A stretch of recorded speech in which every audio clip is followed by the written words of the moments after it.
voilà comme Abidjan se réveille pour cette nouvelle semaine de la matinale. Merci d'être avec nous. C'est Matin Bonheur, proche de vous. Nous sommes ici au port de pêche, au cœur du port de pêche. Aujourd'hui, on va parler poisson, on va parler arrivage de poissons, difficultés de tous ceux qui sont dans la filière donc, du poisson, ici à côté du port d'Abidjan, pour parler avec toutes ces personnes-là, regardez, qui sont en train de s'affairer autour du poisson. Voilà, ici au port de pêche, Matin Bonheur, en ce lundi, très heureux d'être en votre compagnie. Tout à l'heure, on va retrouver Alix Kokola qui est déjà en studio avec au sommaire beaucoup de bonnes choses, comme tous les lundis. Voici déjà l'image du jour. Priorité à droite, vous le constatez, cette image-là pour vous faire sourire un peu. Et puis pour vous permettre de bien débuter cette semaine, Matin Bonheur qui estampille son début de semaine ici au port de pêche. Le poisson que vous avez dans vos assiettes, comment ça se passe et quel est son parcours? Suivez-moi, mesdames et messieurs. Voilà, on est au port de pêche ici. Regardez comment c'est. Regardez comment tout le monde se débrouille, tout le monde se débat. Ils sont là, ils sont dynamiques. On coupe du poisson, on attend du poisson. Bonjour les gars. Bonjour. Ça va bien? Vous êtes des débrouillations, Jaï. Vous êtes levé depuis combien de temps? Depuis combien de temps vous êtes debout comme ça? Ah oui, 4 heures de temps. Hein. 4 heures de temps. Et vous, vous êtes là, vous faites quoi? Bon, nous, on est venu acheter du poisson. Vous êtes venu acheter du poisson. Vous aussi achetez du poisson? Oui, ouais. Regardez, tout le monde ici est venu acheter du poisson. Ils sont tous dans le poisson ici. On a toutes les variétés de poissons. Regardez, mesdames et messieurs, toutes les variétés de poissons. Comme c'est magnifique. Et puis ils sont habiles. Ils ont une manière de couper. Bonjour mon gars, ça va bien? Allez, comment on coupe facilement comme ça? Ça se passe bien? Ça se passe bien. Et il t'appelle comment? Hein? Diarra Bassio. Diarra. Ouais. Ah, ça c'est quel genre de poisson ça? Ça, on appelle thon. Le thon? Du gaba là? Ouais. Ah d'accord. Et vous êtes là depuis combien de temps? Depuis quelle heure?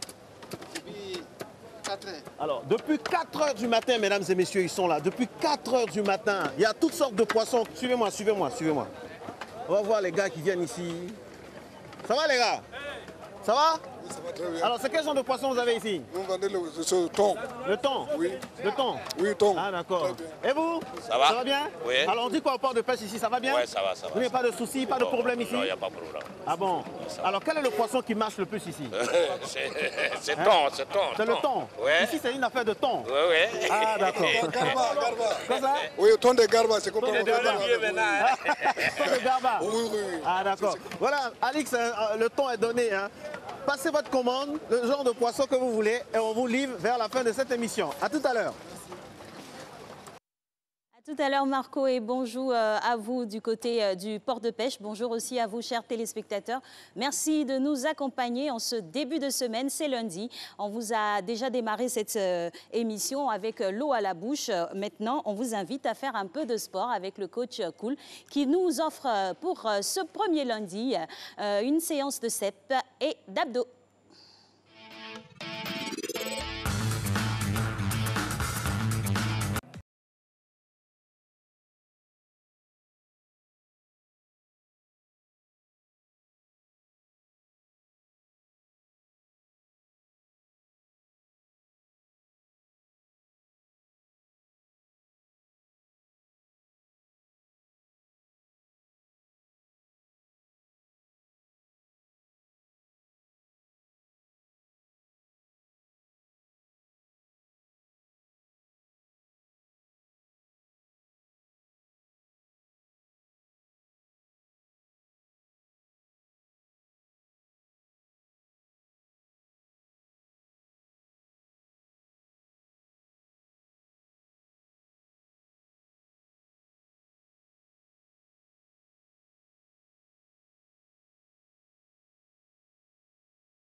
Huit talons. Allons-y. 5, 6,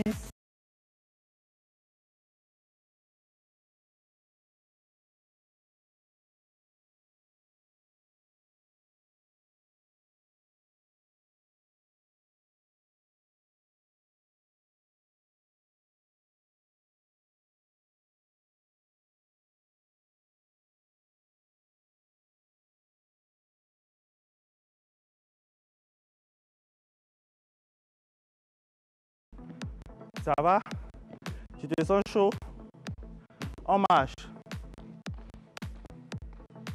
On passe aux abdos. 2. Cet exercice-là, il faudra remarquer l'écart qu'il y a entre le bras et le corps. Un angle de 90 degrés. Alignement de la tête, du dos et des fessiers. Tu vas sentir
pour une nouvelle séance de sport de qualité.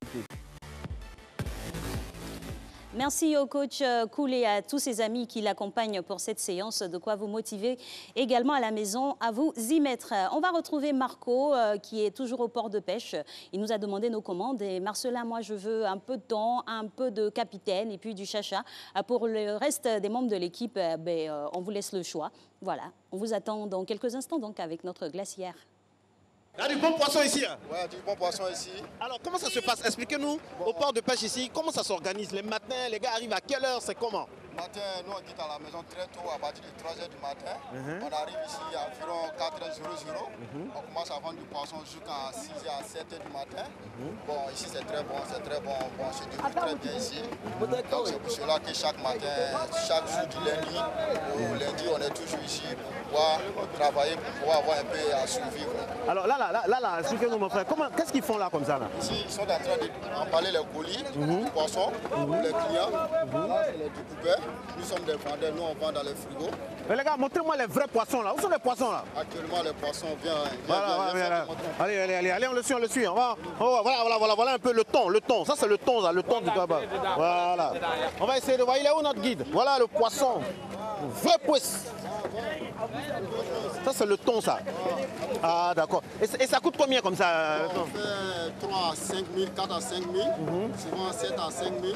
C'est ce que nous vendons ici. Ah d'accord. Et c'est ça, ici c'est le thon seulement? Oui, c'est le thon seulement. Ici là, tout cela c'est le thon. En bas dans le gars, c'est le poisson frais. Ah d'accord.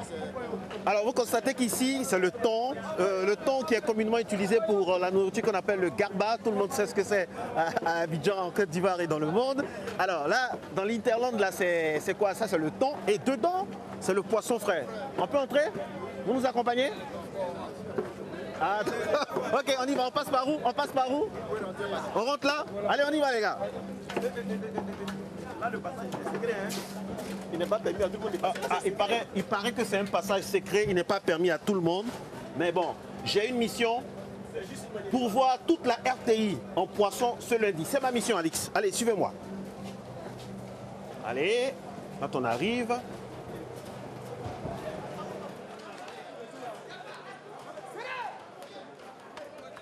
Alors, qu'est-ce qui se passe ici? Pourquoi il y a du monde comme ça ici? Ici, c'est le marché de poissons. Oui. Marché de poissons frais. Il y a quel genre de poissons ici, mon frère? Il y a tout. Tout ce que tu veux, il y en a ici. On nous a dit que c'est toi qui maîtrises le coin. Présente-toi. Tout, c'est moi qui est le général d'ici. Si tu veux, il faut demander après le général. Alors, général, ça commence. Alors, général, comment ça se passe? Et ça se passe. Actuellement, là, on est trop chaud d'abord. D'accord. Quand tu viens là, tu viens ici à quelle heure comme ça? À 3h du matin, souvent à 2h. Ok. Regardez le général travailler, regardez comment on découpe le poisson. Regardez comment ça se passe, regardez, c'est magnifique. Les gens qui se débrouillent, ils viennent le matin comme ça, vendre le poisson et ça fait plaisir quoi. Ah, c'est le royaume du poisson. Waouh. Il y a du poisson à gogo.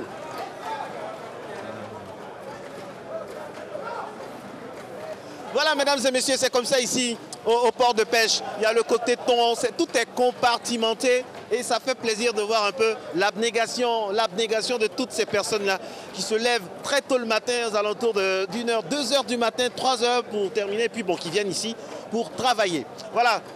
Ça fait plaisir, il y a tout, ça fait partie de l'ambiance. Hein.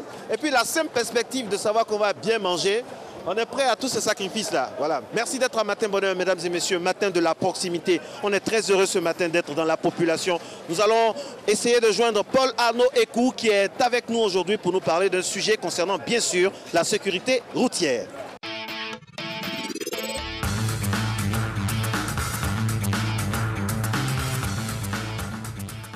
Bonjour Marcelin, moi j'ai pas eu la chance de vous trouver au port de pêche. J'espère que tu as pris suffisamment de poissons pour m'en garder aussi. J'ai choisi d'être ici en ce lieu à la gare de Bassam pour qu'on puisse traiter un peu de la problématique de l'organisation et du fonctionnement des gares routières à Abidjan. Et en particulier des gares de la zone de Bassam. Des gares à Trècheville pour aller à Bassam, pour aller à Bonois et ainsi de suite. Donc ici, nous sommes à la gare de Bassam. On va constater qu'ici, il y a un foisonnement de véhicules de tout type de transport, de véhicules de taxis, des véhicules de minicars et des gros cars derrière. C'est ça cette particularité que nous avons voulu mettre en exergue aujourd'hui. C'est quoi une gare routière? Une gare routière, c'est un espace public qui est aménagé à la correspondance entre plusieurs lignes. La gare de Bassam porte son nom probablement parce que non loin d'ici, il devait avoir la gare ferroviaire qui devait déverser abondamment de personnes à l'époque et qui faisait qu'on avait besoin de trouver un espace de rencontre pour éparpiller cette population-là à travers les diverses cités d'Abidjan. La particularité ici, c'est qu'on va avoir des gares routières au sens même de la loi, des gares routières au sens même des conditions de fonctionnement du code de la route. Et puis on va avoir aussi des parcs de stationnement qui ne sont pas vraiment des gares routières. On verra avec les minicars qui vont à Gonzague, qui sont dans une situation de parking, de stationnement. Ce n'est pas véritablement une gare comme son nom le dit. Ils font juste une correspondance, ils viennent, ils ne font que maximiser l'embarquement et le débarquement de leurs clients. Maintenant, loin de là, on va avoir une gare d'un transporteur pour aller à Bassam, qui lui va s'approcher un peu des conditions de création et de gestion d'une gare routière. Il faut le dire, depuis 2015, on est dans un processus de modernisation de nos gares. On connaît le projet du gouvernement pour la gare routière à Bobo, pour la gare à Djamé, mais en même temps, le gouvernement a pris un texte pour organiser la création et la gestion des gares routières. Toute création et gestion d'une gare routière doit être autorisée par le ministère des Transports, doit être créée et gérée par un transporteur en particulier, selon un cahier de charges strict, selon un cahier de charges rigoureux. Mais surtout, toute gare routière doit pouvoir fonctionner en tenant compte des conditions de déplacement prévues par le code de la route. Ici, on verra que des fois, on aura des goulots lorsque les véhicules vont sortir de la gare, parce que d'autres ont créé des gares annexes qui servent de stationnement de leurs véhicules. On va avoir des difficultés de sortie. Il va falloir réglementer cette situation-là pour que tout le monde y trouve son compte, pour qu'on puisse faciliter l'entrée des gros cars, faciliter la sortie des véhicules, mais surtout aussi assurer la sécurité des passagers. Je pense que les transporteurs ont compris la nécessité de réformer, de moderniser leurs gares routières et eux aussi s'organisent en fonction. On va constater que depuis un moment, on va avoir beaucoup de collectifs de transporteurs qui vont se mettre ensemble pour pouvoir améliorer leur place de gare, pour améliorer les conditions d'accueil et de transport des particuliers. Et ça, c'est une chose à saluer, c'est une chose à encourager. Il faut vraiment que les transporteurs, comme je dis, la gare routière va être en quelque sorte le premier bureau de ces transporteurs-là. Ils vont en prendre soin, non seulement pour le succès de leur activité, leur opération économique de transport, mais surtout pour la sécurité des voyageurs, la sécurité des passagers et également pour aider tout le monde à se conformer scrupuleusement aux règles du code de la route. Marcelin, je vous remercie et je vous rends l'antenne. Merci infiniment à Paul Arnaud Ecou, notre spécialiste de la sécurité routière. Approchez, approchez, approchez, c'est le stand de Matin Bonheur. Ici, on vend du poisson, du bon poisson, tous les poissons que vous voulez. Il y a des petits poissons, il y a des gros poissons. Et puis, c'est pas tout, c'est pas tout, c'est pas tout. On va vous emmener là où il y a du poisson également, de balèze encore. Ça va, mon ami? Ah oui, regardez, regardez, regardez. Ça, c'est quel poisson, ça? Gros capitaine. Gros capitaine. Ah, ça fait combien comme ça? Bon, ça, le kilo, ça peut faire au moins 8 kilos. Hein. 8 kilos, mais ça fait combien? Ça coûte combien? Bon, le kilo, on vend le kilo à 3800.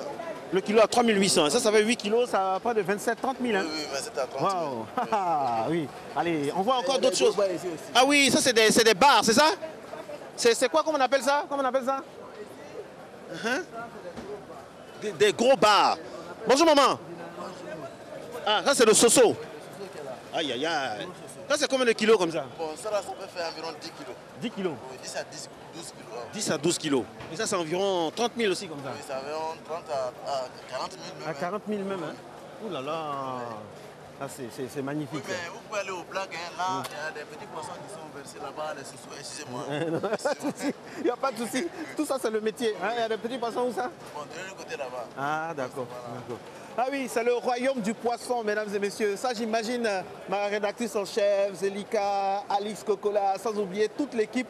Si je ne rentre pas aujourd'hui à la rédaction avec du poisson, je suis foutu. Allez, venez, suivez-moi. Ça va, les gars? Ah, mais là, on a... Attendez, j'ai vu un coin de fruits de mer, les fruits de mer. Ok, on va passer comme ça. Comme ça. Ça, c'est les fruits de mer. Bonjour, bonjour. Comment ça va? Ouais, ça va très bien. Attendez, je viens là-bas, je viens là-bas. Je peux passer comment pour aller chez vous là-bas? Ok, je continue. Oui, c'est ça la réalité du matin à Abidjan au port de pêche. Vous voulez manger du bon poisson? Eh bien, ça passe bien sûr par un sacrifice. Venir ici au port de pêche. Alors, comment ça va? Ça, c'est quoi? Ça, on appelle ça les gambas. Oui. Voilà, donc, on fait le kilo à 11 000 francs. Alors, il y a ma collègue là. Il y a ma collègue qui s'appelle Alix. Donc, il faut dire Alix, il y a les gambas pour toi. Hein? Oui, Alix, il y a les gambas pour toi. Hein. Ah, d'accord. Et puis, il y a quoi d'autre encore pour Alix? Il y a les langoustes pour Alice. Voilà, donc, les langoustes, on les fait les kilos à 10 000 francs. D'accord. Voilà. D'accord. Et puis, on a les crevettes aussi. Pour Zénita. Voilà, pour Zénita. Donc, on les fait à 4 000 francs. D'accord, d'accord. Et là, c'est accessible, tout le monde peut payer ça, hein? Oui, tout le monde peut payer. C'est la bonne qualité, hein? C'est la bonne qualité. Il y en a qui sont beaucoup vitaminés. D'accord. C'est la qualité. Tout ce que nous on fait ici, c'est du frais. D'accord. Voilà, celui qu'on fait la cuisiner, nous on ne fait pas. Donc, vous voyez les gambas, avec les langoustes. D'accord. D'accord. Et vous vous appelez comment? Moi, je m'appelle Savané Bangali. Ça fait combien de temps que vous vendez ici? Bon, ça vaut 8 ans. Et qu'est-ce que vous pensez d'ici au port de pêche? Est-ce qu'il y a des choses qu'on doit organiser? Est-ce que c'est bien organisé? Est-ce qu'on ne vous fatigue pas trop? Non, on ne nous fatigue pas, mais au niveau de l'assainissement, l'endroit c'est un peu sale. Voilà, donc on a besoin de laver à chaque fois. Voilà, on a plus de suivre, on a plus de vider les caniveaux. Voilà, et d'autres choses à faire? D'autres choses à faire? Oui, d'autres choses à faire. Bon, au niveau de l'éclairage, voilà, souvent les ampoules sont en panne. Voilà, donc, et au niveau de la sécurité, est-ce que vous êtes en sécurité ici? Bon, oui, si on a sécurité, mais il y a toujours rafle.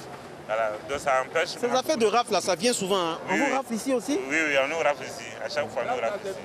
C'est trop. Donc, on nous rafle trop ici. Ah, donc quoi ça? Les rafles sont trop ici. Ils rentrent uniquement dans le marché pour venir rafler. Même au dehors, de 4h jusqu'à 8h, les gars raflent, les travailleurs, on vient les rafler. Donc c'est pas normal. Ils n'ont qu'à laisser les gens travailler normalement, à l'aise. Ici, c'est un coin de repère, tout le monde vient chercher pour lui. Mais si on vient les rafler, ils font comment? Ils n'ont qu'à les voler. C'est pas normal. Ok, le message est passé. Je pense qu'il y a des choses qui se font pour que les rafles soient vraiment dans les règles de l'art, parce que c'est vrai que tout le monde en parle et c'est pas bien, mais on espère que ça va se régler. Ça a été entendu. Je sais que le commissaire du gouvernement a actionné des choses par rapport à ça, que les autorités travaillent pour ça. Bon, si ça continue, j'imagine que ça va être réglé. Voilà, mesdames et messieurs, nous revenons à nos poissons pour vous dire que nous allons maintenant aller avec notre spécialiste pour le service à domicile au niveau de la sécurité. Un de nos experts est allé décanter une situation. Regardez.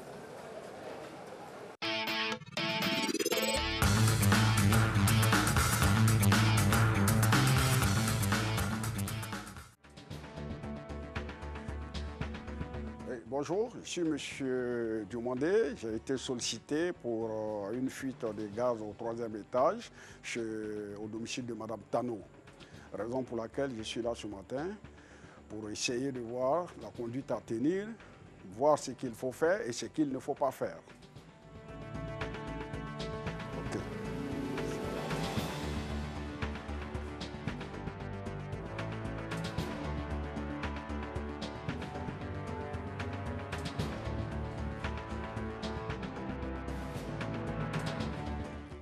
Bonjour monsieur le coach, je suis Madame Tano. Depuis pratiquement 2 jours, je sens l'odeur du gaz dans ma cuisine. Et jusqu'à présent, je n'arrive pas à allumer ma gazinière. Mais j'ai regardé au niveau du fil de raccord, je n'ai vraiment pas vu de problème. Donc vraiment, je suis vraiment inquiète parce que j'ai des enfants. Donc vraiment, je vous ai fait appel parce que je suis un peu déboussolée.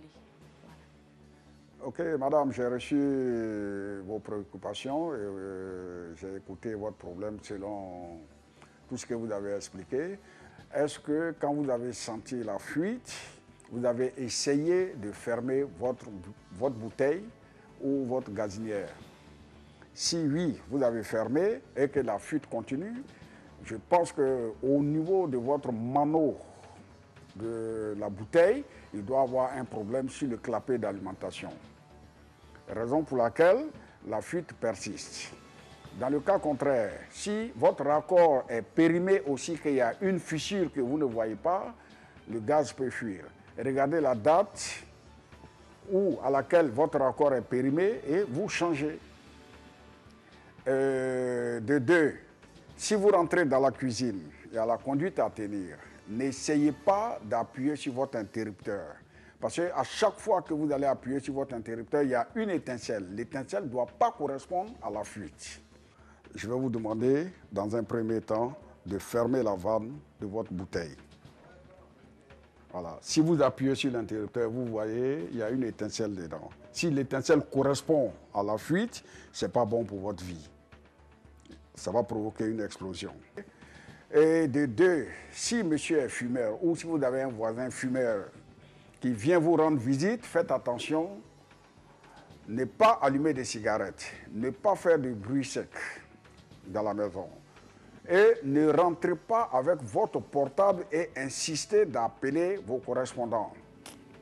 Laissez le portable au salon, n'entrez pas avec votre portable dans la cuisine pendant la fuite. Troisièmement, si vous avez une torche sur votre portable, allumez la torche à partir du salon et vous rentrez avec la lumière là-bas et vous regardez votre gazinière si tous les boutons d'alimentation sont en place.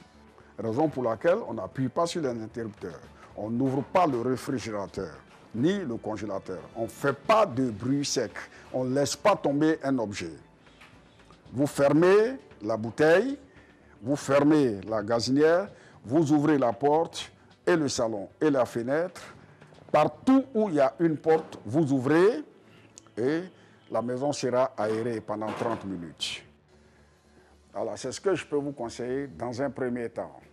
Et si la fuite persiste, prenez la bouteille tranquillement, vous mettez ça sous un robinet et vous ouvrez l'eau progressivement par ruissellement. Ne mettez pas ça en jeu plein et laissez la bouteille dans une grande cuvette.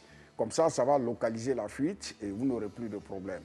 Eh oui, Matin Bonheur, nos experts ont du talent, on ne le dira jamais assez. Il allait régler comme ça une situation à la maison et on est très heureux que tout finisse par bien se passer.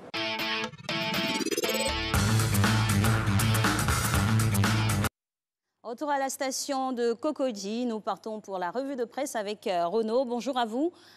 On démarre avec l'Inter qui nous emmène au palais présidentiel d'Abidjan ce matin. Oui, à la une de l'Inter de ce lundi 18 novembre 2019, gestion des affaires de l'État, une importante révélation livrée sur les conseils des ministres. Le quotidien qui va au-delà de l'info nous transporte au cœur du pouvoir d'État et révèle comment Ouattara gère certains dossiers. Et selon Soir Info, il y aurait des connexions entre l'ex-PAN et le président français Emmanuel Macron. C'est ce qu'affirme le quotidien en ces termes. À quelques mois de la présidentielle 2020, Soro-Macron, des réseaux sérieux révélés. On le sait, le député de Ferké a annoncé sa candidature à la prochaine élection présidentielle. Et pour parvenir à ses fins, le confrère nous apprend qu'il tisse sa toile dans l'entourage du président français. Rebelote avec Soir Info. Le confrère annonce que l'auteur présumé du viol de la petite Bouassa Aou Anne Palmera, dite Océane, a été arrêté. On se souvient de cette fillette de 3 ans violée à Dimbokro et décédée à Abidjan le 30 septembre dernier. L'annonce reprise par le confrère a été faite le samedi dernier lors de la levée de corps à Ivosep d'Abidjan-Trècheville de la fillette par la ministre de la Femme, de la Famille et de l'Enfant, Bakayoko Li Ramata. Et ça, c'est une belle nouvelle. On part pour l'Hexagone où le président français viendra ici à Abidjan bientôt. C'est ce qu'annonce le quotidien Le Jour Plus, le Côte d'Ivoire-France. Emmanuel Macron à Abidjan en décembre. Le confrère révèle ce que vient faire le président français sur les bords de la lagune Ébrié. Pour tout savoir sur l'agenda de Macron lors de sa visite en Côte d'Ivoire le mois prochain, c'est dans Le Jour Plus qu'il faut aller voir. Et l'intelligent d'Abidjan s'intéresse à la commission électorale indépendante. Le confrère propose un décryptage des suspicions sur la commission électorale indépendante en posant 2 questions. La première, faut-il brûler le Conseil supérieur de la magistrature coupable d'avoir choisi à l'unanimité Ibrahim Kuibiert Koulibaly? Et la deuxième, magistrat et avocat en Côte d'Ivoire, vraiment à la solde du pouvoir pour brûler le pays en 2020. Les réponses à ces questions et bien d'autres encore sont à retrouver dans l'intelligent d'Abidjan de ce jour. On en remet une couche avec la CEI. Et c'est avec le quotidien Le Matin qui nous dit qu'à 11 mois des élections présidentielles, Kuibiert fait des confidences exclusives sur ce qu'il pense notamment de la requête du PDCI relative à la nouvelle loi sur la commission électorale indépendante devant la Cour africaine des droits de l'homme et des peuples. Plus de détails dans Le Matin de ce lundi 18 novembre 2019. Cher Renaud, que nous dit le Patriote aujourd'hui? Daoukro, Abouasso, Gbeke, Diego Nefla, le Patriote fait le point des tournées de mobilisation du Rassemblement des Oufouettistes pour la démocratie et la paix de ce week-end et souligne pendant que l'opposition bavarde, les Oufouettistes envahissent la Côte d'Ivoire. Et on va y venir dans quelques instants, la météo, même pour ce titre, de gros nuages pèsent sur la Côte d'Ivoire. Rassurez-vous, ce n'est pas le temps qu'il fait à Abidjan, c'est plutôt ce qui se passe dans le climat politique en Côte d'Ivoire. Et c'est le quotidien d'Abidjan qui l'annonce avec cette une. Un homme de Dieu annonce de grands bouleversements. Cet homme de Dieu, c'est l'archevêque Kassi Dazito qui révèle notamment que la Côte d'Ivoire risque de sombrer dans une crise plus grave que celle qu'elle a connue en 2011. Et ces révélations sont à retrouver dans le quotidien d'Abidjan. Et dans la même sphère, on a envie de dire que Dieu nous en garde. Pour terminer, un mot de sport avec le quotidien L'Expression. Et le confrère qui nous dit que les éléphants de Côte d'Ivoire ont fait l'essentiel le samedi dernier en battant le Niger sur le score de 1-0 au stade Félix Houphouët-Boigny dans le cadre des éliminatoires de la CAN 2021. Merci à vous, Merci Renaud. Alix et bonjour à Marco qui est au port d'Abidjan dans le royaume des poissons. Je vois un peu votre clin d'œil, rassurez-vous, il nous ramènera du poisson. Bon, je connais son grand cœur. On attend tous ce poisson. Exactement. Alors, le temps que Marco nous rejoigne avec la victuaille de ce jour, on part pour la météo et le flash de Régis Kofi.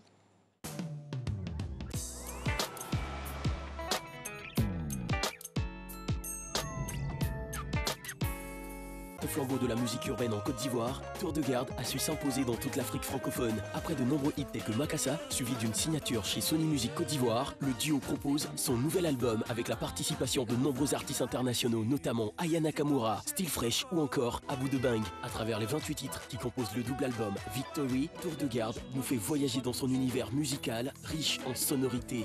L'album Victory est disponible partout, dès maintenant. Victory, célébrons la victoire.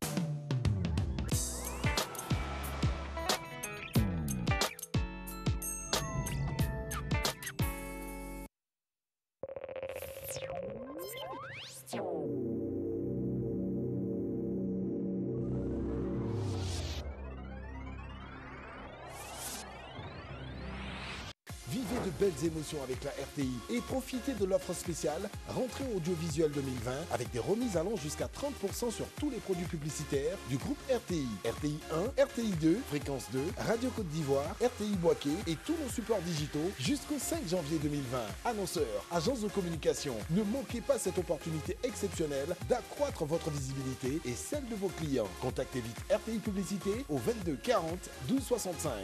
RTI Publicité, la régie proche des annonceurs.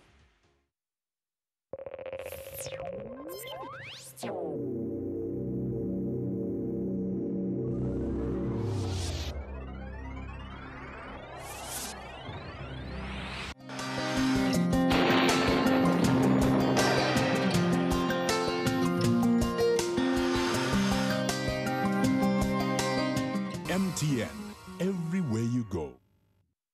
Mesdames et messieurs, bonjour. La matinée débutera par un temps de brouillard ou de brume humide dans les régions de la bande centrale. Le temps sera par la suite progressivement ensoleillé. Le sud forestier et le littoral observeront un temps nuageux avec des pluies faibles localisées. Le nord sera partiellement nuageux et ensoleillé.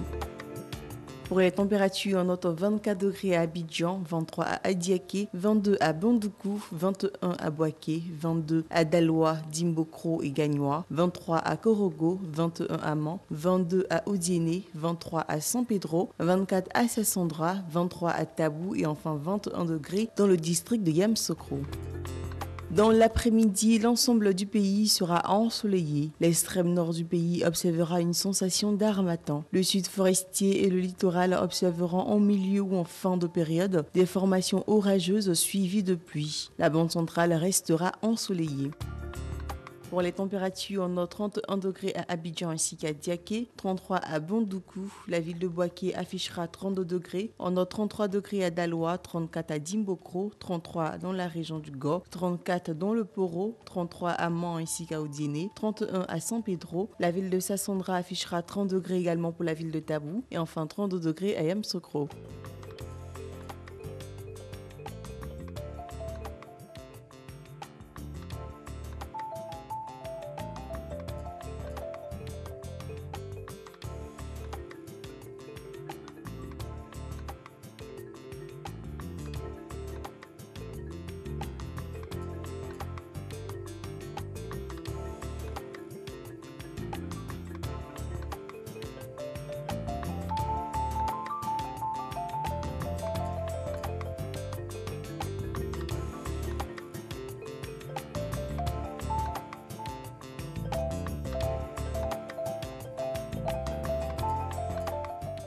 MTN, everywhere you go.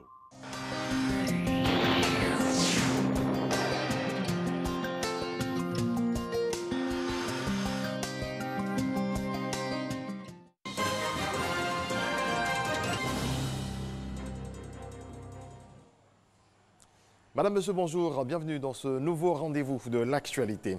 Le président de la République, Alassane Ouattara, a quitté Abidjan pour Paris et Berlin.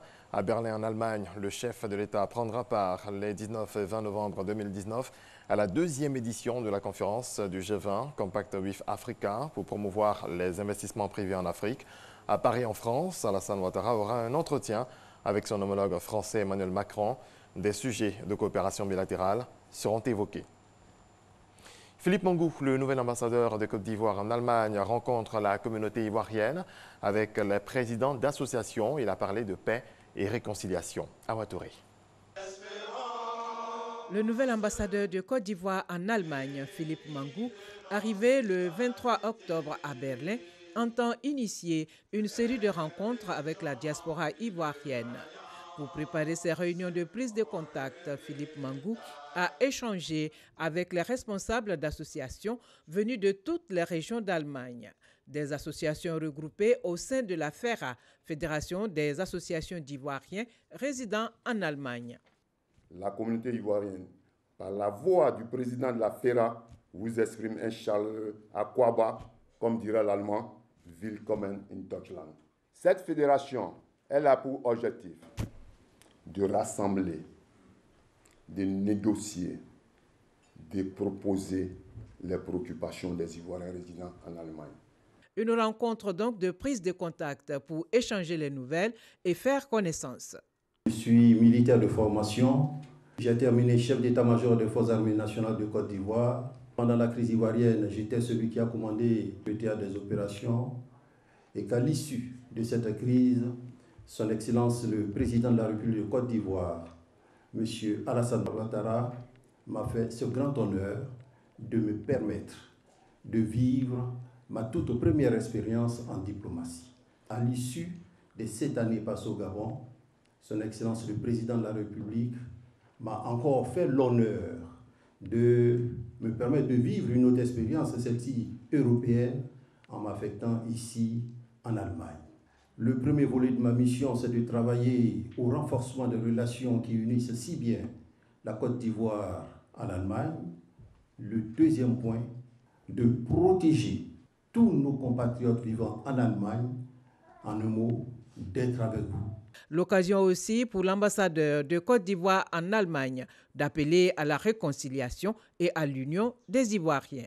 Je n'étais pas obligé de vous dire que j'ai commandé le théâtre des opérations, mais j'ai bien voulu en parler parce que nous avons vu des choses qui n'étaient pas bonnes pendant la crise. Nous-mêmes, qui sommes militaires de formation, nous ne sommes plus prêts à mener une quelconque crise, à mener une quelconque guerre. C'est pour cela, me retrouvant avec vous, les tout premiers mots à votre égard, c'est de vous demander d'être unis. C'est de vous demander de taire vos querelles. C'est de vous demander d'être réconciliés. L'ambassadeur Philippe Mangou a par ailleurs informé les responsables d'associations de l'arrivée du président de la République Alassane Ouattara à Berlin. Dès lundi, notre président, le président Alassane Ouattara, sera donc parmi nous. Et cela dans le cadre du G20.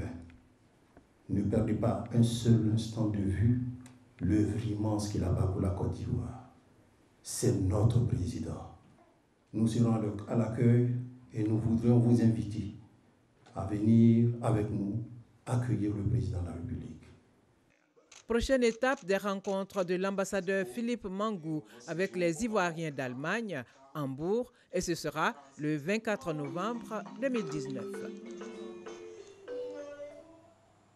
Direction le Tchologo, 2 villages, à savoir Koutiénédougou et Pisanka, bénéficient de nouvelles infrastructures pour leur développement.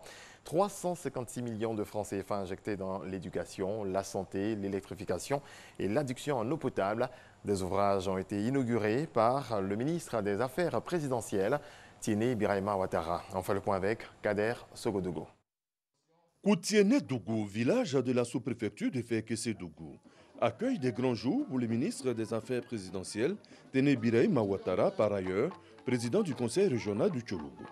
Ce village inaugure son dispensaire, sa maternité et 2 logements pour l'infirmier et la sage-femme, et a désormais accès à l'eau potable. Des investissements du conseil régional du Tchologo soutenus par la ministre Maya Toukoné dans le cadre du Fonds national de solidarité avec le forage hydraulique à motricité solaire. À moins de 5 km de là, Pisanka, ici, une école de 3 classes, 6 logements d'enseignants, des latrines et la cerise sur le gâteau, la mise sous tension électrique du village. Un jour nouveau se lève pour ces villages. Désormais, nos enfants n'auront plus à parcourir de longues distances pour acquérir le savoir. Désormais, nous pourrons aisément disposer d'eau potable.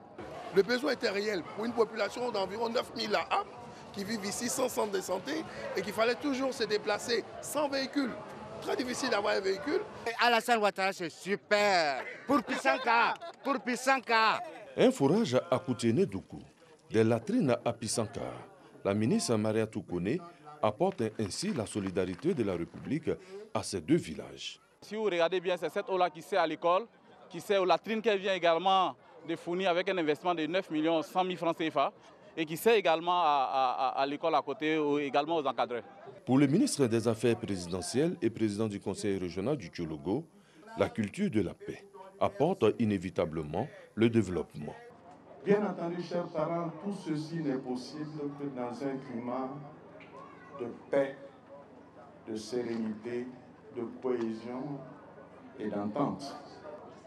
On n'a pas besoin de créer des problèmes là où il n'y en a pas. Essayons de faire en sorte de pouvoir donc nous retrouver pour l'essentiel. L'essentiel, c'est quoi? C'est le bien-être de nos parents. C'est ça qui est le plus important. Tout le reste n'est que verbiage creux. Au total, ces infrastructures ont coûté 356 millions de francs CFA.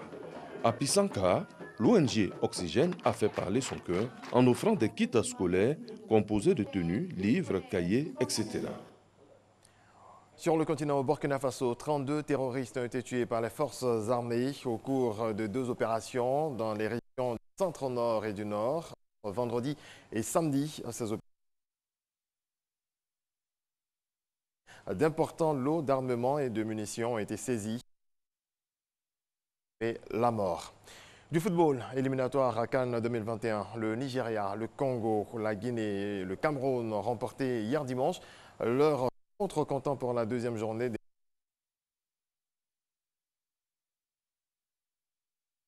premières journées. Ces pays se sont bien.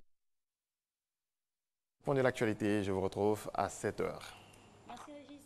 Alors pour le décryptage de l'information au niveau international. Et nous, on va repasser l'antenne à Marcelin qui est en train de faire les courses pour toute l'équipe et pour toute la maison d'ailleurs. Vous téléspectateurs, si ça vous dit, vous pouvez faire un tour du côté de la RTI ici à Cocody. C'est sûr que vous aurez du poisson pour la journée.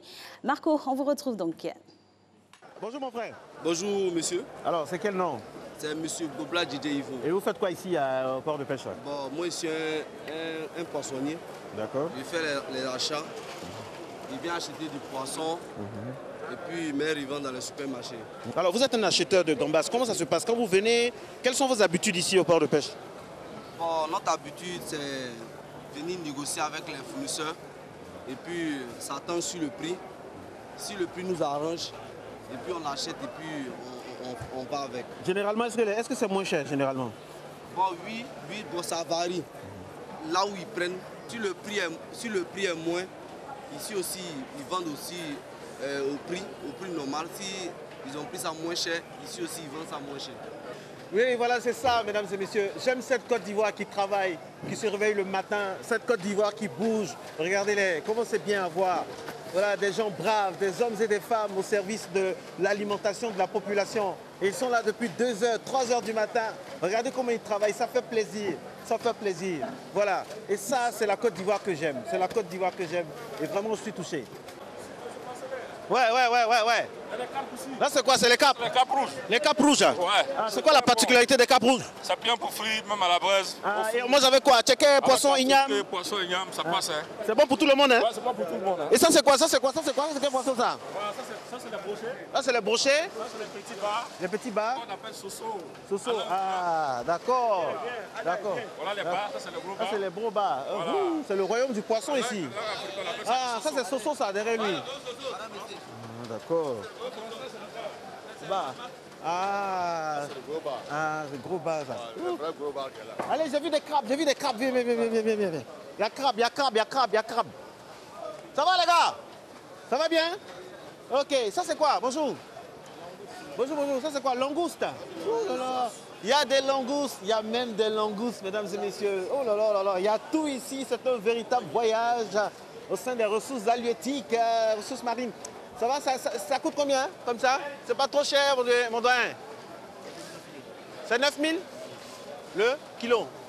Ah, le kilo à 9 000, hein. Ça c'est pour les gens qui ont l'argent. Attends, ça c'est pour les gens qui ont un peu, hein. Mon ami, il faut sourire un peu, à quoi? Ça va? Oui, ça va. Alors, c'est combien? 9 000 le kilo? Oui. Comment vous faites pour choisir? C'est quoi votre critère de choix? Pour moi, mon choix, c'est la fraîcheur qui met votre... Ok. Voilà. Bon appétit. Hein. Vous allez prendre pour combien de kilos? Moi, je veux juste pour 5 kilos. 5 kilos. Oui. Et ça vous revient généralement à combien comme ça? 5 kilos à 45 000. 45 000. Oui. Ah, ouais. Il y a une affaire d'argent ici. Les gens viennent, l'argent circule, les gens font leurs emplettes et c'est bien, quoi. Moi, je suis content de voir cette Côte d'Ivoire qui se réveille. C'est notre registre. C'est notre registre à l'ivoirienne ici. Il y a du poisson, il y a des crevettes, il y a des langoustes, il y a un peu de tout. Mais il faut se lever tôt, batailler pour avoir vraiment le bon poisson au bon prix et au moment idéal.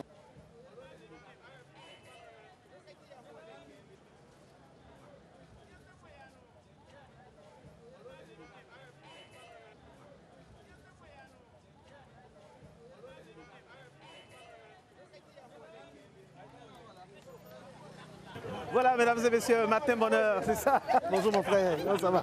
C'est ça, matin bonheur, mesdames et messieurs. Ça va les gars? Ça va les gars? Ça va les gars? Ça se passe bien? Ok, allez. Ouais, comment ça va? Ça va? Matin bonheur, mesdames et messieurs, c'est comme ça, la proximité. On est très heureux d'être passé ici au port de pêche pour cette incursion dans le monde de ceux qui se lèvent tôt pour travailler. La Côte d'Ivoire qui se lève tôt avec, regardez, la passion pour le poisson, pour la nourriture. On a été très heureux d'être avec vous. Merci. Et on retrouve Alix sur le plateau. Moi, au pas de course, je vais venir prendre le pont Henri Conan Bédier et puis vous rejoindre sur le plateau. À tout à l'heure. Avec vos poissons, hein, avec vos poissons.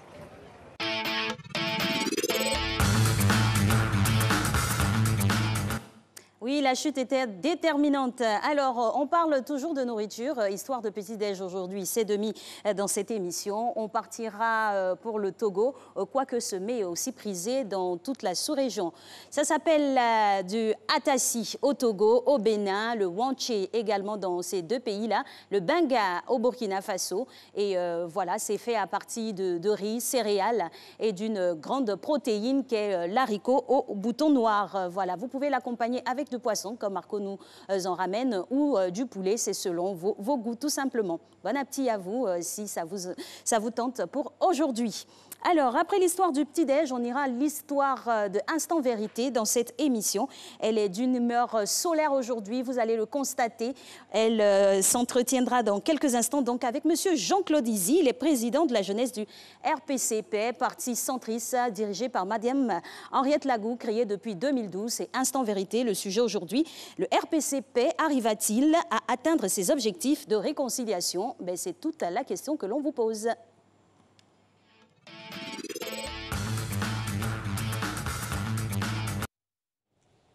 Bonjour à tous et bienvenue dans Matin Bonheur, mesdames et messieurs. Je suis ravie de vous retrouver. Vous suivez Instant Vérité.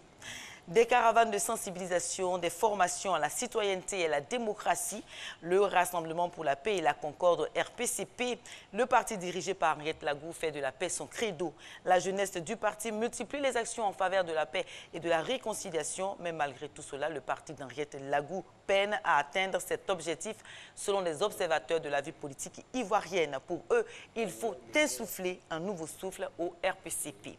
Alors, pourquoi le Rassemblement pour la paix et la concorde, le RPCP, stagne?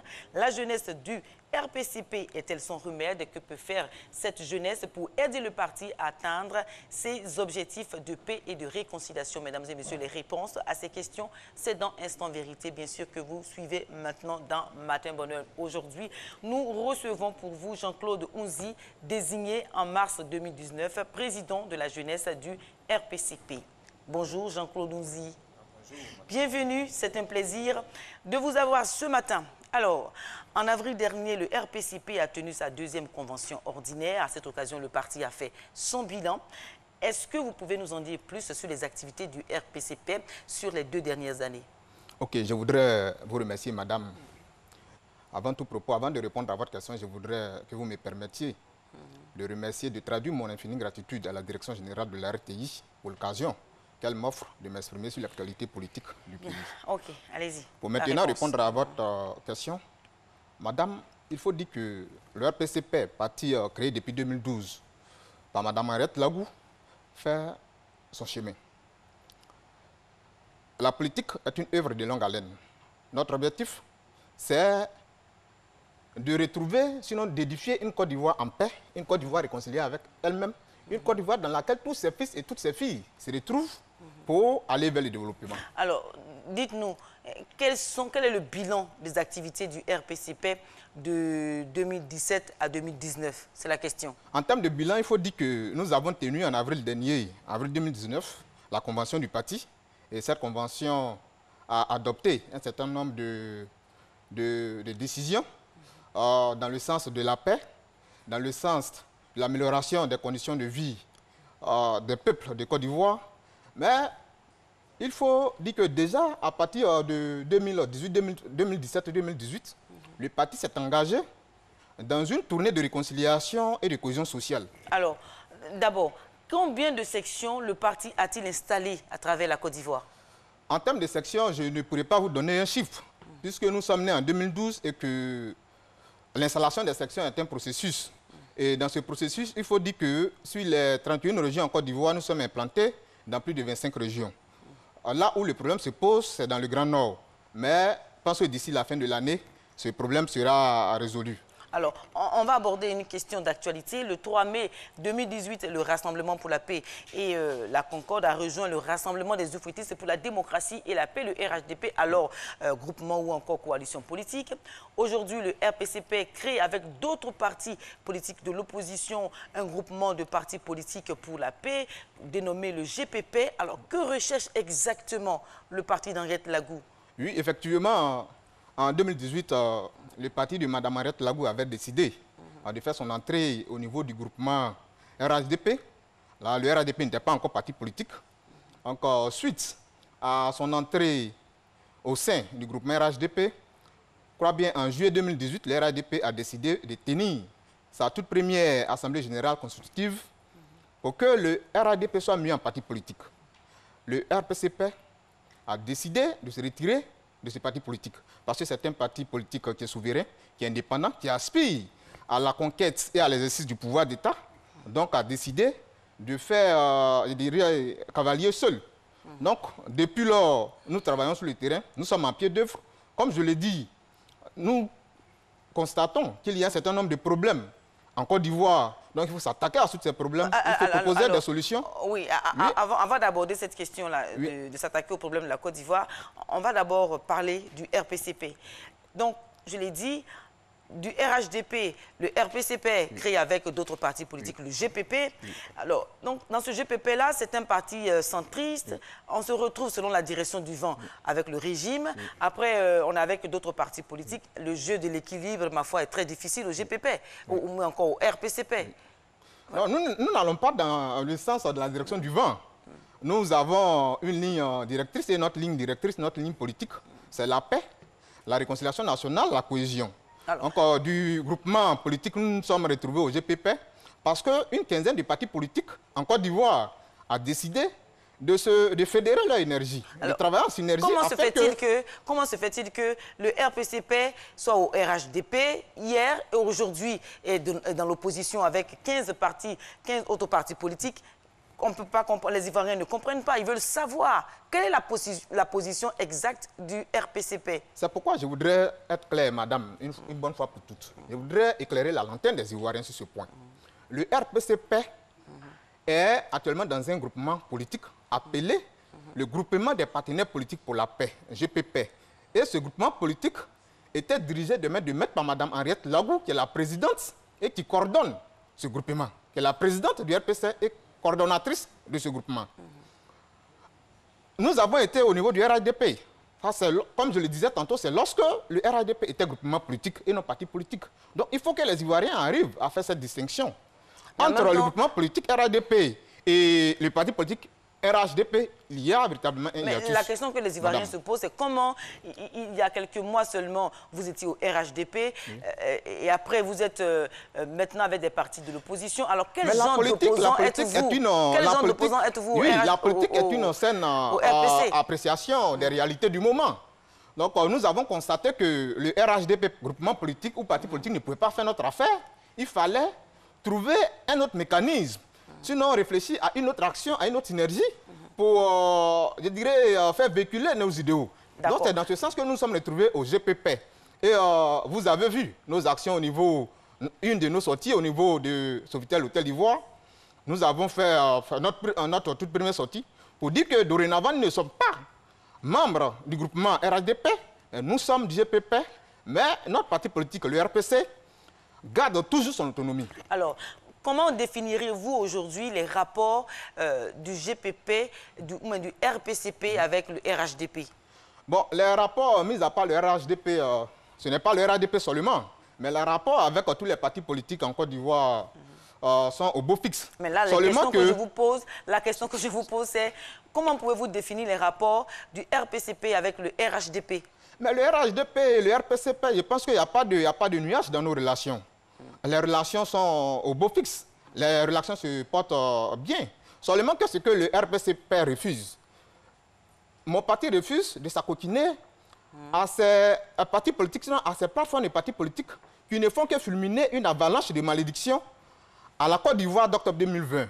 Parce que déjà, vous constatez dans les propos d'un certain nombre d'acteurs politiques, on dit que la Côte d'Ivoire de 2020, octobre 2020, sera un climat apocalyptique.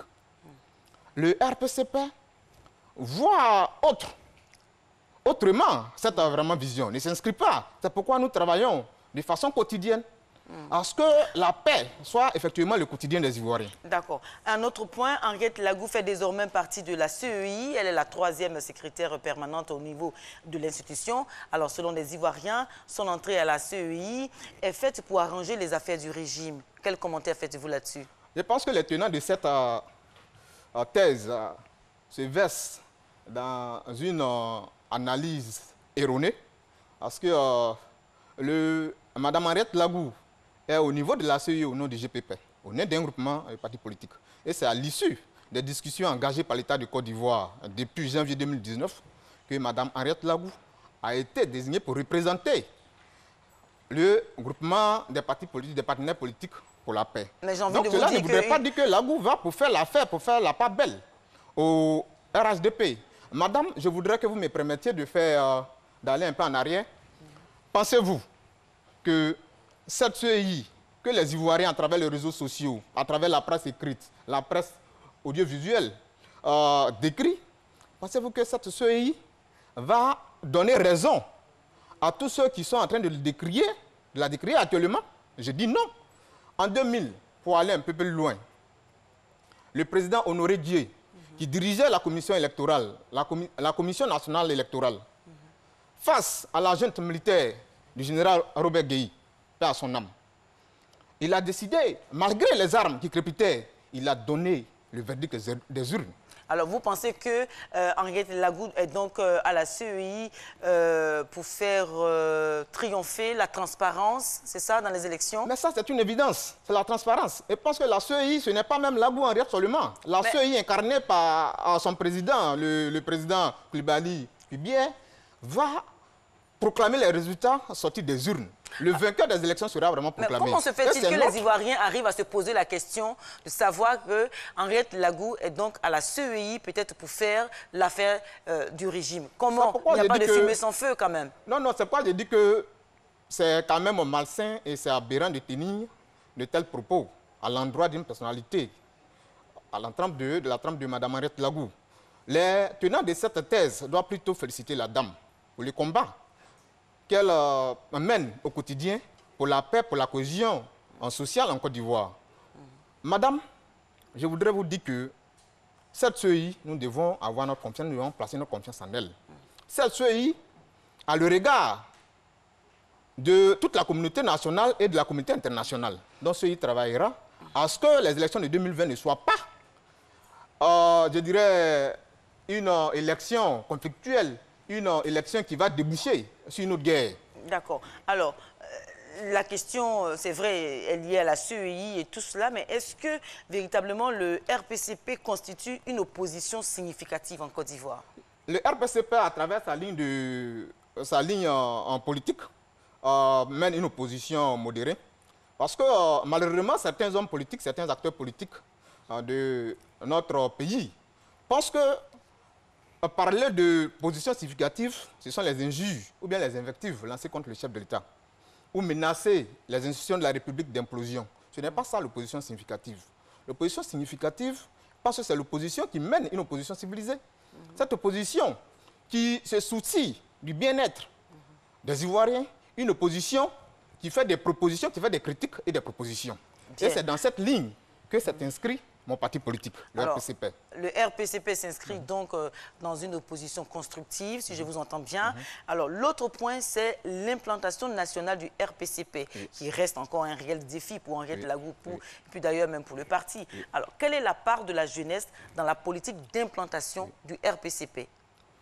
Il faut dire que la jeunesse, au travail, nous sommes sur tous les chantiers d'implantation. Déjà, à notre arrivée, en mars 2019, à la tête de cette structure, nous avons commencé le travail d'implantation sur le terrain.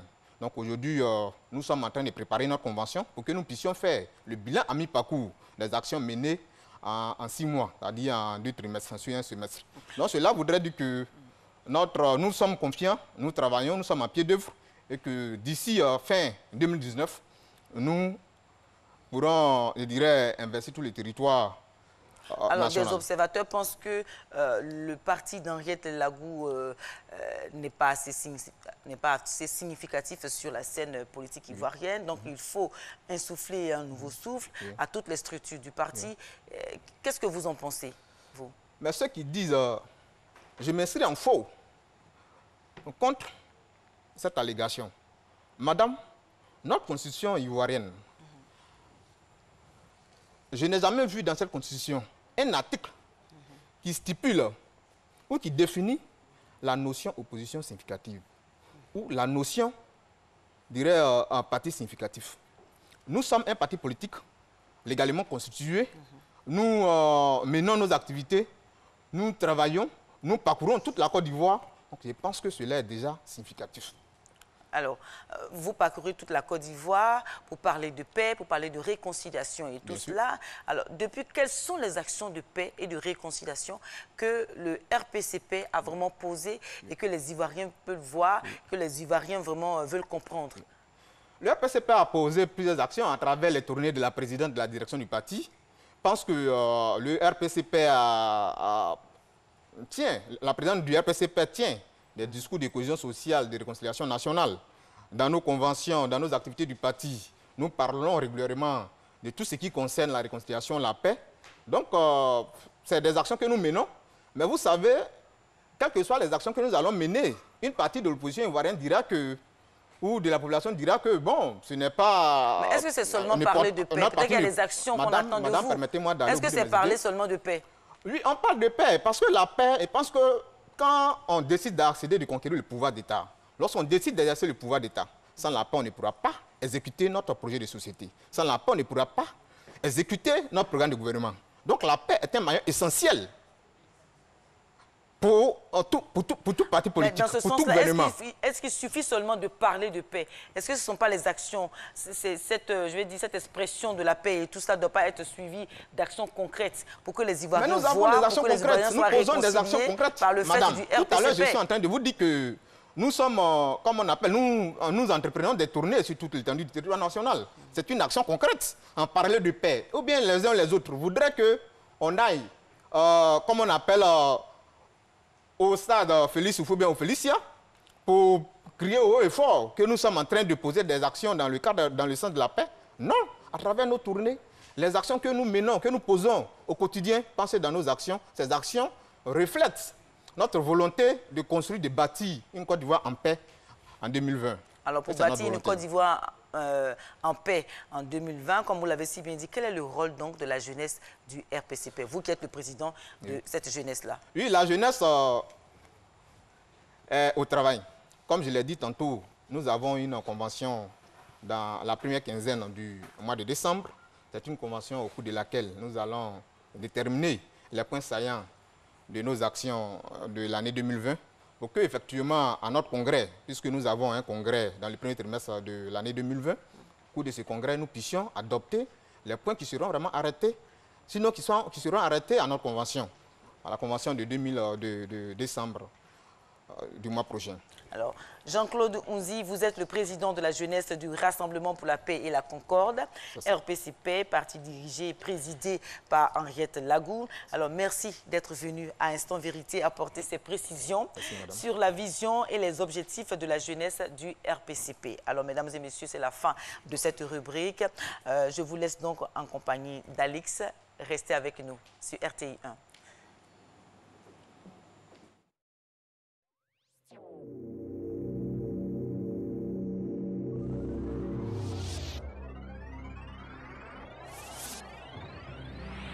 Le groupe Ecobank Côte d'Ivoire, en partenariat avec l'agence, organise la 2e édition du Salon de l'épargne, de l'investissement et du patrimoine, les 19 et 20 novembre 2019 au Sofitel Abidjan Côte d'Ivoire. Ce sont plus d'une dizaine de conférences et masterclass sur les différents enjeux et solutions de l'épargne et de l'investissement, ainsi que des analyses, débats et expositions pour comparer les produits les mieux adaptés à vos besoins. Venez rencontrer les acteurs clés de l'épargne et découvrir comment gérer et accroître votre patrimoine. Donnez une nouvelle dimension à vos finances. Inscrivez-vous et retirez votre badge en ligne sur www.salon salondelépargne.com.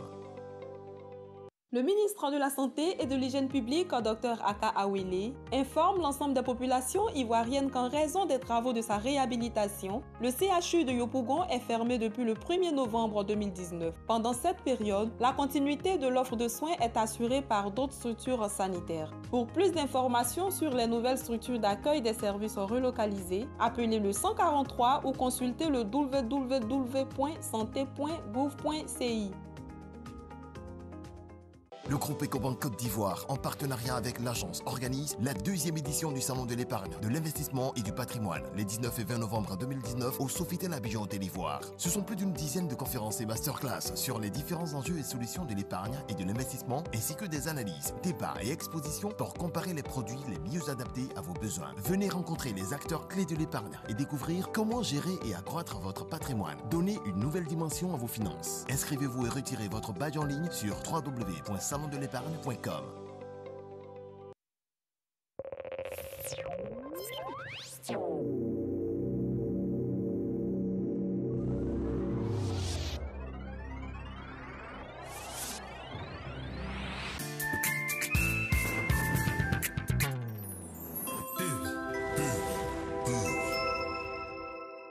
Là, c'est ma sœur Eunice et moi, c'est Soraya. Voici maman, un vrai rayon de soleil. Elle nous prépare toujours de bons plats. Voici Chris, notre frère. Maman, c'est notre meilleure amie. Elle nous aime beaucoup et nous aussi nous l'aimons. Aujourd'hui encore, devenue grand, maman sait comment nous fait partager de bons moments en famille. Maman, c'est toi qu'on préfère. Maman.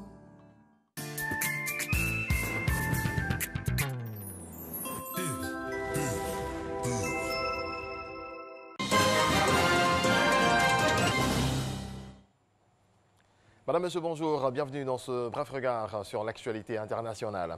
Le leader de l'opposition vénézuélienne, Juan Guaido, reconnu comme président par intérim par une cinquantaine de pays, demande à ses partisans de ne pas fléchir et de continuer la contestation tant que le président Nicolas Maduro ne sera pas tombé. Il l'a dit lors d'une manifestation à Caracas. À Hong Kong, des habitants dégagent les barricades et les débris laissés par une semaine de chaos et de violence, manifestation durant laquelle des militants pro-démocratie ont durement paralysé l'ex-colonie britannique. En France, les galeries Lafayette à Paris ont décidé de fermer leurs portes pour la journée de dimanche après une brève intrusion de quelques dizaines de gilets jaunes en début d'après-midi. Une centaine de manifestants s'est rassemblés pour une action symbolique destinée à marquer le premier anniversaire du mouvement.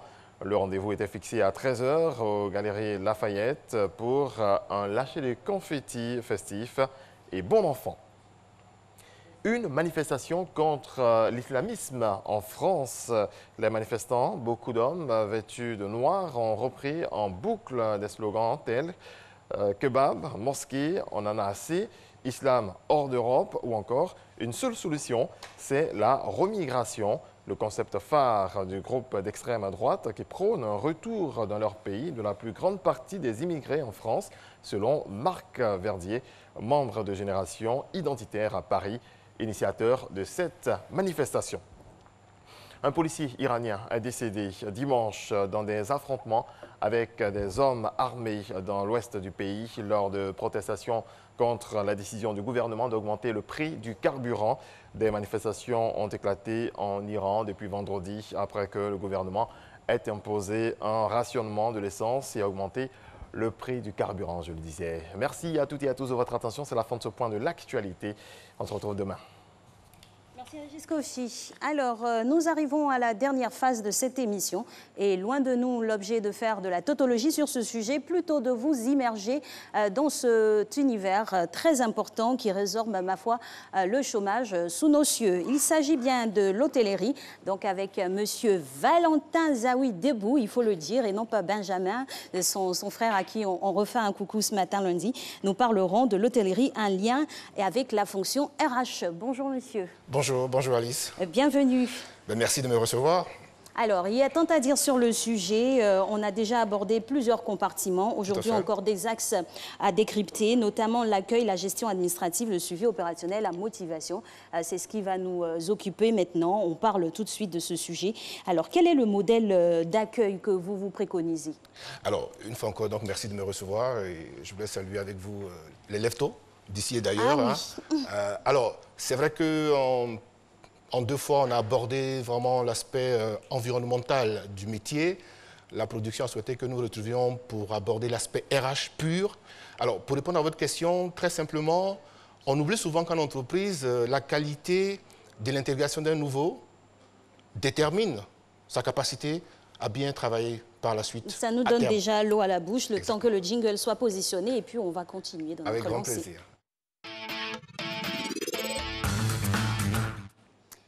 Voilà, le sujet est planté, et donc on poursuit donc. Voilà, donc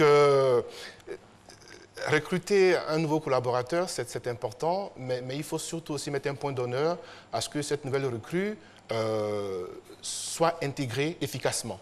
C'est comme je le disais, un nouveau collaborateur, une nouvelle collaboratrice qui est bien accueillie, dont l'intégration est bien structurée, à terme sera un salarié beaucoup plus efficace. Donc c'est déjà important qu'au niveau de l'intégration, ce travail-là soit pris en compte par le RH, mais mieux, et c'est peut-être l'intérêt aussi à ce niveau, contrairement dans d'autres domaines où c'est un peu plus, j'allais dire, peut-être trop technique, trop formalisé, je pars du principe que l'hôtellerie, on en parlait la dernière fois, il y a le département opérationnel, comme les personnels qui font les chambres, ceux qui sont à la réception et les employés qui sont en cuisine ou dans les points de vente, dans les restaurants. En hôtellerie, c'est aussi important de détecter les talents et de former. Je veux dire, autant quand on cherche un comptable, il faut peut-être qu'il soit opérationnel tout de suite, parce qu'il faut qu'il mette Cisco et tout le reste. Autant on peut s'accorder, j'allais dire, le luxe de recruter un collaborateur qui n'a jamais appris ce métier, mais encore on peut former avec un bon formateur sur le terrain qui peut lui transmettre les rudiments du métier. Et la preuve est démontrée que nombre de collaborateurs très compétents en hôtellerie sont des personnes qui ont été formées sur le tas, comme on dit. Oui, donc il y a cette possibilité-là, effectivement, de donner l'opportunité à tout le monde. L'accueil, corrélation avec l'intégration du personnel ou du nouveau personnel. Tout à fait. C'est sur ce point-là que nous planchons. Maintenant, à ce niveau-là, précisément, quand on arrive, on reste chacun dans sa section. Comment ça se passe, comme dans certains cas où c'est le boss même qui vient faire la présentation pour tout le monde? Vous touchez un point important. J'estime que ce métier est un secteur d'activité où il faut permettre à la personne nouvelle, j'allais dire, d'appréhender son environnement. Parce qu'on peut être effectivement de formation hôtelière, ça s'entend qu'effectivement on sait de quoi on parle, mais quand je suis dans un département support, je suis commercial dans un établissement hôtelier, je suis aux ressources humaines, je suis à la comptabilité, je suis au département technique, à la production, je ne suis pas forcément hôtelier.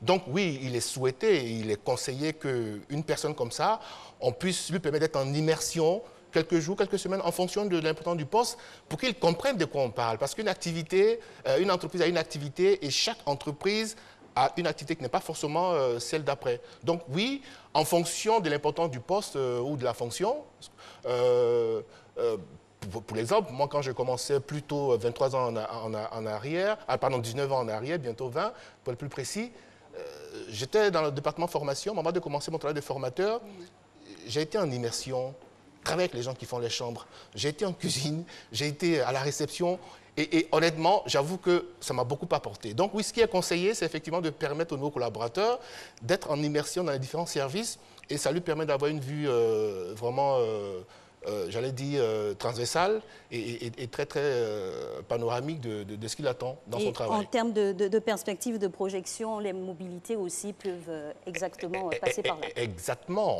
on en parlera, mais vous faites bien de le dire. Ce qui est aussi conseillé en hôtellerie, c'est de travailler sur la polyvalence des collaborateurs. Parce qu'on ne peut pas recruter à l'infini.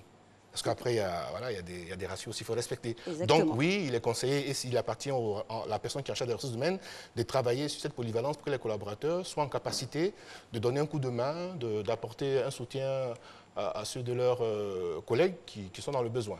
Ratio, gestion, organisation, on va plancher maintenant sur la gestion administrative. C'est un pan assez vaste qui, ma foi, constitue même toute l'essence de la fonction même d'un hôtel.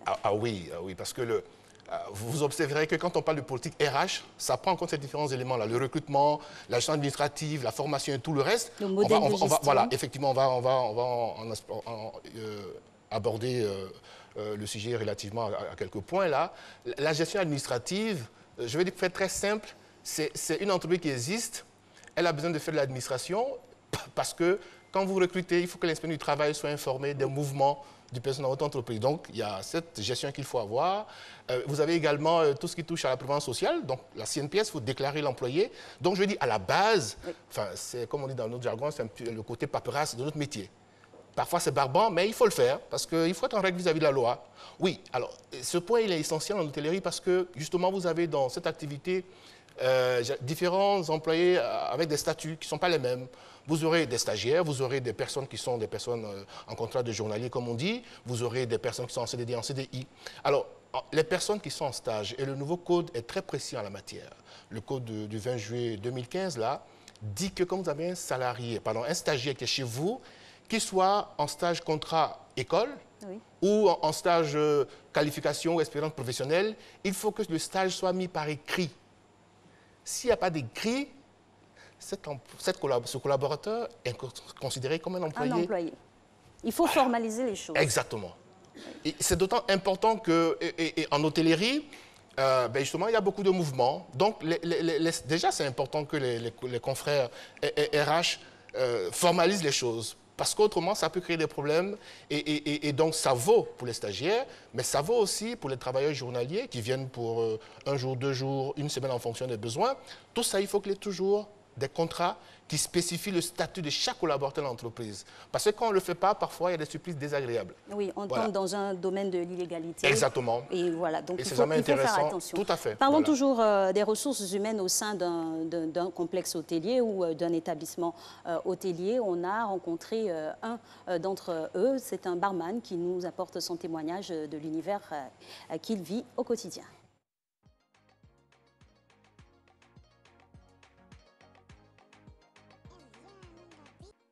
Je suis Séverin Apouy, j'ai 30 ans, j'ai un bac D, j'ai 2 frères et une sœur. Pour commencer, c'était en classe de terminale. C'était un samedi, j'étais avec un ami qui m'a invité à une cérémonie. On allait en extra, dans un service traiteur. C'est par là qu'a commencé ma passion pour ce métier, l'hôtellerie. Je suis barman. Être un barman, c'est un manager. C'est un créateur de cocktails. C'est un responsable qui prend tout en main lorsqu'il est derrière son bar. Il a pour objectif de guider son équipe, de créer des cocktails, de mettre l'ambiance derrière son bar, d'être un exemple, d'être accueillant envers les clients, d'être motivant. Et voilà, beau témoignage de ce monsieur-là qui travaille dans le domaine de l'hôtellerie et qui est très très heureux d'y fonctionner, quoique il souhaite vraiment que les conditions soient idoines pour lui permettre d'être beaucoup plus efficace. Efficacité, gestion, suivi opérationnel, c'est tout un programme. Hein. La gestion, on parle du budget, ça part du budget, que ce soit propriétaire, investisseur, personnel. Et comment c'est compartimenté, comment c'est organisé? Alors non, quand on est en charge des ressources humaines dans une entreprise, le budget, ça va toucher tout ce qui est en lien avec le personnel. Donc aussi bien les uniformes, aussi bien la restauration du personnel, parce qu'il est conseillé que les employés mangent sur place. Pour éviter l'absentéisme et autres. Voilà, non seulement ça, mais je veux dire d'un point de vue même commercial, si vous avez des employés, vous faites de la nourriture que les employés vont manger ailleurs, d'un point de vue marketing, ça pose question. Exactement. Oui, donc, tout ce qui est en lien avec le personnel, le transport, donc quand vous travaillez sur votre budget, effectivement, ce sont ces rubriques-là et bien d'autres qu'il faudra prendre en considération pour que à l'année N+1 vous avez les moyens de faire votre travail de RH. Donc voilà, mais en dehors de... C'est vrai que l'aspect administratif est important en termes de gestion, mais il faut aussi savoir que on l'avait un peu évoqué rapidement la dernière fois, quand on est RH dans une entreprise hôtelière, on n'est pas un bureaucrate en fait. On ne passe pas 8 heures au bureau. J'allais en venir justement dans le modèle de gestion et dans la gestion, dans l'organisation. Tout à fait. Le RH, ce n'est pas celui-là qui va administrer que le personnel. Il pourra, on va dire, s'étendre sur d'autres niveaux, notamment dans, on va dire, le contact avec des cabinets de gestion qui sont habilités à le faire à ce niveau-là. Quelle est on va dire, sa marge de manœuvre ou la frontière qu'il doit avoir? Non, tout dépendra justement de la politique RH préalablement définie. S'il a été décidé que dans cette entreprise-là, quand on fait du recrutement, ça va se faire en interne, avec un comité dédié, directeur général, RH, le responsable technique. C'est ça la politique, parce qu'on définit le cadre générique, comment est-ce qu'on évolue. Si par contre on se dit, pour un besoin spécifique, on va solliciter un cabinet spécialisé, oui, c'est aussi un choix. Mais je veux dire, le RH, il est un partenaire d'affaires, d'accord? Donc, il lui appartient aussi d'avoir une vue très claire des situations, enfin des réalités, pour conseiller utilement sa hiérarchie. Donc voilà, l'action du responsable en charge des ressources humaines va dépendre de l'activité, va dépendre de l'orientation stratégique de l'entreprise, va dépendre de sa vision personnelle aussi, parce qu'il faut aussi quand même apporter une plus-value. Et donc, à la fin, ce qui est important, c'est faire avancer les choses, et dans le bon sens. Voilà. Et c'est là que RH, c'est bien d'être assis au bureau quand il faut, mais dans un hôtel, c'est quand même important qu'il soit là en support. Parce que, comme on l'a dit, c'est une activité où les collaborateurs doivent être, pas un jour sur deux, pas une fois par semaine, tous les jours, bienveillants, bonne attitude, être des personnes positives. Donc oui, le RH aussi, il a ce travail à faire de motivation, de trouver les bons mots pour que les collaborateurs soient vraiment dans des bonnes conditions psychologiques, pour faire le travail qu'on attend d'eux. Voilà. Pour toujours faire écho à l'implication du personnel et la classification, on est déjà venu là-dessus, sur la classification des différents pans de l'hôtellerie. Alors, pour tous les démembrements, pour tous les... On va dire la statistique même des classifications, pour un petit hôtel, pour un palace, pour un complexe, comment ça se décline? L'approche avec la motivation du personnel? Écoutez, qu'on soit dans un 2 étoiles, dans un 3, dans un 4, dans un 5 étoiles, par définition, le client qui vient pour vivre une expérience agréable. On n'est pas dans du basique. Il ne faut pas se dire, oui, puisqu'on a 4 chambres, bon, on va faire le b.a.-ba. Mais vous avez pris l'engagement j'allais dire, de recevoir des clients. Et comme je dis souvent aux collaborateurs en formation, partout où je suis, je leur demande toujours... Qui est le plus important dans notre activité? C'est le client. Oui. Il est roi, le client. Parce que s'il n'y a pas de client, il n'y a pas d'argent qui rentre dans la caisse. Et il sera difficile de supporter les charges. Oui, donc il faut créer les conditions pour que les employés, quels qu'ils soient, en fonction de la taille de l'entreprise, je le disais la dernière fois, déjà du 4 étoiles, à partir, on vous dit, pour une chambre, il faut un employé. Donc, 100 chambres, vous avez 100 employés pour faire face aux... Voilà, parce que ça demande beaucoup d'exigences. Donc, derrière, il faut un encadrement qui permette d'avoir un service de qualité. Le client est roi, vous êtes nos clients, donc on va vous offrir toute la quintessence de cette émission en duo. Marcelin qui revient du port de pêche. Vous allez constater, on espère les mains chargées, mais bon, je suis un peu sceptique, je le vois arriver. Non, ne soyez pas sceptique. Moi, j'attends ma part. Mais qu'est-ce qui se passe? Bonjour. Ne soyez pas sceptique. Bonjour, comment ça va? Je peux vous faire la bise? Ben oui. Voilà, ça fait plaisir. Le chemin d'ici, vous avez emprunté le HKB, c'est ça? Oui, et puis vraiment, rebonjour à tous et à toutes. Vraiment, je suis très très heureux parce que c'était magnifique. Les gens étaient bien cool. Et j'ai une question tout de suite d'entrée de jeu pour M. Zawi. Parce qu'on a vu des femmes, nos mamans qui vendent du poisson, tout ça, aller très tôt. Et puis aussi, on a des propriétaires de la restauration, des hôtels qui viennent. Donc, c'est bien d'aller sur place soi-même pour vérifier la qualité du poisson et de la nourriture. Bien sûr. D'abord, félicitations pour vos incursions, Marcelin. Merci. Vous êtes avec le peuple sur le terrain. c'est parfait, c'est une très bonne chose. Bien entendu, l'hôtellerie, c'est aussi de la restauration, comme on le disait. Ben, vous avez, en fonction des structures, ben, plus on est grand, plus on va avoir des fournisseurs référencés, avec des conditions qu'il faut. Mais bien entendu, il y a aussi certaines structures qui travaillent avec ces braves dames-là. Et comme dit Marcelin, c'est bien d'aller sur le terrain, de toucher aux produits parce que c'est délicat. C'est clair. Si c'est avarié, bonjour les dégâts derrière. Donc oui, elles sont à féliciter. J'ai un cadeau pour Alix. Alix, je sais que vous ne pouvez pas imaginer que j'allais venir sans vous. J'ai eu des idées déjà d'une soupe de pêcheur, donc j'attends. Voilà, et vous faites tellement bien la soupe de pêcheur, soit dit en passant, l'année passée, ça m'a fait prendre des kilos. Alors, mesdames et messieurs, juste, on a aperçu la part d'Alice. J'ai déjà donné la part de la rédactrice en chef. Voici la part d'Alix. Je sais que le caméraman ne m'a pas lâché. Voilà, avec la dextérité de Christelle Akoussa. Il faut qu'elle puisse constater. Voici la part d'Alice. C'est du thon. Voilà, il y a cap noir, il y a du thon rouge et du thon blanc. On m'a dit que c'est très bon. Et c'est très bon pour la santé. Donc, vous me direz le menu qui vous sera. C'est du chep, c'est du garba, on fait ce que vous voulez. Ils ont pris beaucoup, en fait. Ce qui est sûr, la rédactrice en chef a pris son paquet. Au visuel, comme ça, j'ai déjà compté les morceaux de poisson.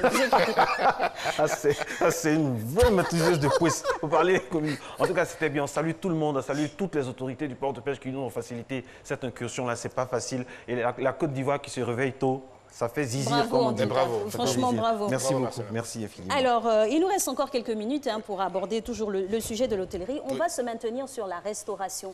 La restauration, c'est un point très important parce que si on y vient, qu'on a une indigestion, c'est sûr que ça peut biaiser toute l'image de la structure. Tout à fait. Alors oui, bien sûr, initialement, les hôtels, c'est d'abord des chambres. Et puis bon... Le bon sens a voulu qu'on pense aussi à permettre aux clients de se restaurer sur place. Donc, on a des restaurants. Et ben, vous avez la cuisine qui est censée donc approvisionner le restaurant en mai. Et effectivement, c'est très, très important. La restauration collective est une activité très délicate. Donc, justement, ça suppose un minimum de dispositions. Voilà. Dispositions, oui. On en parle... Au bout de combien de temps ou au bout de combien de chambres ou la capacité, on se dit il faut qu'on intègre un restaurant dans notre établissement? Oh, vous savez, là c'est un peu ouvert honnêtement. Il y a pas de... Vous avez des petites structures qui estiment qu'il faut un endroit pour que les clients prennent leur repas. Vous en avez d'autres qui estiment que non. Là, il n'y a pas vraiment d'obligation, honnêtement. Parce que comme je l'ai dit, vous avez des hôtels au départ qui n'avaient que des chambres. Et qui se sont rendus compte que ça ferait peut-être davantage de business d'avoir de la restauration. Donc là, en la matière, parce que vous avez aujourd'hui des résidences hôtelières, des petites résidences de 10 chambres qui ont un petit restaurant, et il y en a d'autres qui n'en ont pas. On a plus de 2500 réceptifs hôteliers dans notre pays. Alors, quand on vous entend parler, on se dit, on a du personnel de qualité, parce que vous êtes un RH de qualité. Est-ce que c'est en adéquation avec tout ce qui se passe dans le pays? Il y a 80 qui sont pas du privé. Et il y a 20% qui sont du privé. Alors, comment on fait l'adéquation? Est-ce que tout ce monde-là est d'accord avec ce que vous dites et intègre ça dans sa démarche? Le principe, c'est de dire, on veut travailler, est-ce qu'on en a les compétences? Bien entendu, les 2500 annoncés par le ministère de tutelle, il faut juste être lucide. Vous n'avez pas forcément tous les employés compétents. Parce que le drame aujourd'hui aussi dans nos pays, vous avez des opérateurs économiques qui veulent investir dans le secteur et parce qu'ils veulent payer moins cher, ne prennent pas des gens qui ont la qualification. C'est en cela que je dis que ce n'est pas forcément dramatique. Des personnes qui n'ont pas la qualification de base, on peut les former. Et donc la formation est un élément très essentiel. On peut mettre des collaborateurs en immersion. Ça peut être ce qu'on appelle la logique de cross-training. Je suis, par exemple, à la comptabilité, je vais aller passer 1 semaine, 2 semaines en cuisine pour voir comment les gens travaillent, pour pouvoir avoir des rudiments. Oui, ça peut être aussi des échanges d'expériences. Enfin bref, la formation est essentielle. Et on en parlait. Pour faire de la polyvalence, il faut vraiment qu'il y ait de la formation continue. Exactement. Pour que les collaborateurs aient les compétences qu'il faut pour effectivement répondre aux exigences de l'activité, des attentes des clients. Donc c'est vraiment important la formation. Formation continue, stratégie à implémenter dans la structure, c'est quoi? Les team building, des immersions peut-être dans d'autres établissements beaucoup plus conséquents. Comment ça se passe? Ça va dépendre. Vous avez un hôtel qui est dans une... En évitant l'espionnage. Voilà. Oui, voilà. Un hôtel qui est dans une chaîne internationale, bien sûr, il y a cette opportunité de permettre aux collaborateurs d'aller vivre d'autres expériences. Mais juste déjà, le basique, c'est de donner la formation continue. Vous avez des collaborateurs qui ont l'expérience, qui sont reconnus en tant que tels. C'est de former les plus jeunes. C'est de la transmission. Okay. C'est important, ce que les Africains ne font pas souvent. Quand je sais, je garde pour moi et puis je pars. Non, non, il faut transmettre. Et ça s'étend sur le profil de carrière. Exactement, mais il faut ça pour que les gens puissent avancer dans Et si on parlait 10 secondes de la digitalisation, parce que c'est en train de changer la donne. On ne reçoit plus le client à l'hôtel en 1977 comme on reçoit le client à l'hôtel en 2019. Bien entendu. Alors, il y a toute une traçabilité digitale. Mais c'est important parce que c'est aussi un secteur où on peut... Donc c'est toujours bon qu'il y ait une traçabilité. Aujourd'hui, vous avez des outils qui sont dédiés depuis à l'avion, depuis son car. Bien sûr, tout à fait. Depuis la réservation, on sait que le client, voilà, on sait qu'il va arriver à telle heure, on fait ce qu'il faut en conséquence. À ce niveau-là, vous serez plutôt conservatoire ou plutôt moderne? Ah non, non, non, écoutez, non, je pense que qu'on soit de la vieille école ou pas... Un mix. Oui, on va dire mix parce que bon, voilà, on va dire mix parce que de toute façon la chaleur humaine, on a toujours besoin dans l'hôtellerie. Oui, il y a des expériences déjà dans d'autres pays où on essaie de faire sans. C'est pas tout évident. Il faut que les gens ressentent la chaleur humaine. Et là, on a besoin de l'humain pour que l'hôtellerie puisse toujours aller de l'avant. Merci infiniment, Monsieur Zaoui. Je vous en prie. De nous avoir encore instruits sur ce sujet-là. On espère avoir fait le tour et susciter des vocations parce que ce secteur-là pourvoit beaucoup d'emplois. On se revoit demain, mardi, pour parler de droit, on l'espère. Et tout de suite, c'est Thierry Angeval que vous retrouvez dans les rendez-vous. Ciao, ciao. Vive le poisson.